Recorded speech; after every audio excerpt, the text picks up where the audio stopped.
सखी सावली काव्यांजली। काय तू? हो येतो।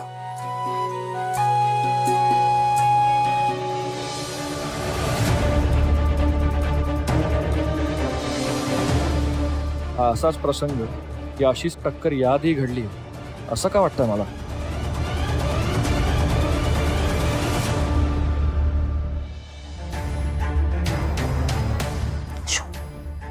आशू आशू उठ ना, आशू उठ ना, महत्वाचं बोलायचंय।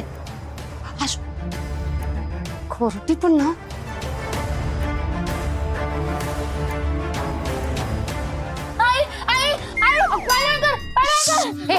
काय पाणी बंद करा। अगं मी तुला उठवायला तोंडावर पाणी मारले, मूर्ख कुच्ची। काय झालं आई? काय झालं काय झालं?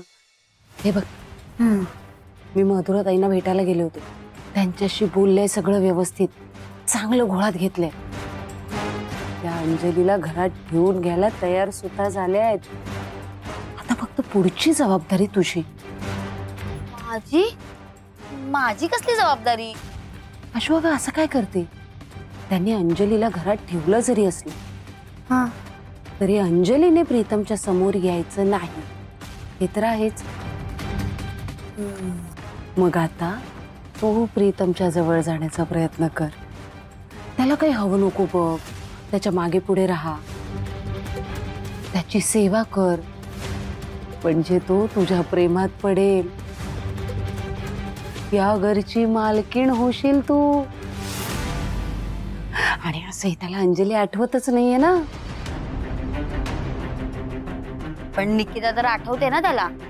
शुभ बोलणाऱ्या, तो मांडवाला लागली आग। अगं निकिता आठवत असली म्हणून काय आलं? आता त्याच्या समोर कोण आहे? मी। तेव्हा त्याच्या जवळ राहण्याची जास्त संधी कोणाला मिळणार आहे? तुला। तेव्हा आशू उठ आता, आळस झटक आणि लगेच कामाला लाग।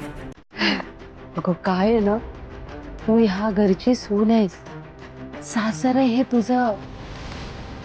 फक्त तुला माप ओलांडायचं आणि गृहप्रवेश करायचा, तेवढंच बाकी आहे। आई तू सांगशील ना तसंच करीन मी। शिक गुणित। आता झोपू का? म्हणजे चांगली स्वप्न पडतील मला। हा बाय।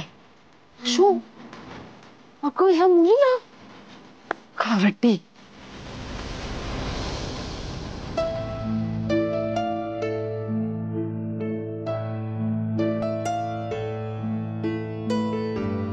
शेवट गोड नसलेली गोष्ट का सांगितलीस? ह्या गोष्टीचा शेवट गोडच आहे विशू। आपल्याला शेवट गोडच करायचंय।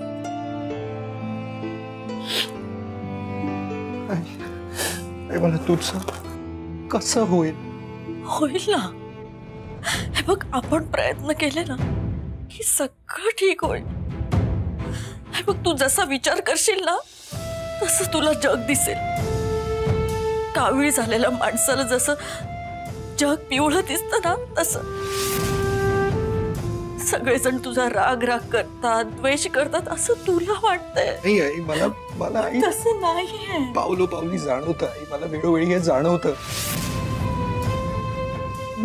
आई माझ्याकडे नोकरी नाहीये, मी मान्य करतो, मी पाप केलंय का? मी प्रयत्न करतोय ना, मी सगळे प्रयत्न करतोय, आता नाहीये नोकरी। माझा सारखा अपमान होतो, सारखा इन्सल्ट होतो, सारखे टोमणे मारले जातात मला। मी काय करू सांग? हेच तुला समजावते। हे बघ, हे सगळे विचार मनातनं काढून टाक।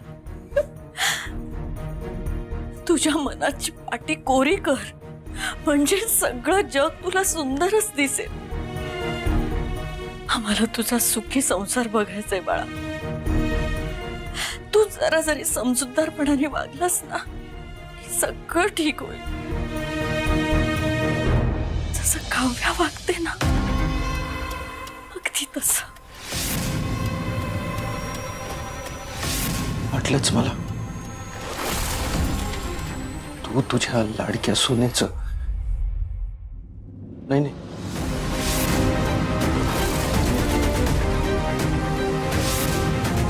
लाडक्या मुलीचं नाव कसं घेतलं नाहीस, वाटलंच मला।